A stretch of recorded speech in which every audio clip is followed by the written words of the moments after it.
পরের জন্মে ভয়ের যখন শুলো তখন আমরা প্রেমে করবো। ঠিক আছে, মনে ঠিক আছে, থাকবে। মনে থাকবে। আর কি আশা আছে তোমার সেটা বলো। চাঁদনি রাতে ঘরের বাইরে, ছাদের ধারে, কিংবা খোলা আকাশের নিচে আহ গাছের মাঝখানে বসে। আহ বললো কেন?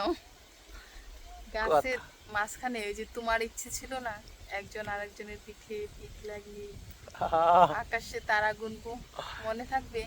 অবশ্যই মনে থাকবে। সেই সময়গুলো আবারও ফিরে আসুক আমাদের মাঝে। কতই না ইচ্ছে, কতই না স্বপ্ন পূরণ হোক, আবারও আবারও 100 বার, 1000 বার, কোটিবার পূরণ হোক। তোমার তো এই জন্মে অনেক আক্ষেপ আফসোস, কারণ তোমাকে কোনো আশা দিই নাই আমি, সব ঠিক, সময় শুধু আক্ষেপের উপরেই রেখেছি।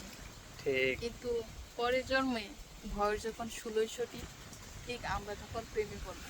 তোমাকে এত এত আশা দিব, এত এত ভরসার হাত আসলে বাড়িয়ে দেব। দুঃখজনক বিষয়, পরের জন্ম বলতে কিছু নেই। আর আছে শুধু পরকাল। পরের জন্ম তো নেই, আছে পরকাল। আমরা চাই সেজন্যই তো এমন যদি কিছু কাজ করো, আল্লাহর ইবাদত করো এই দুনিয়ায়, যাতে আখিরাতে আমরা দুজন একসাথে থাকতে পারি।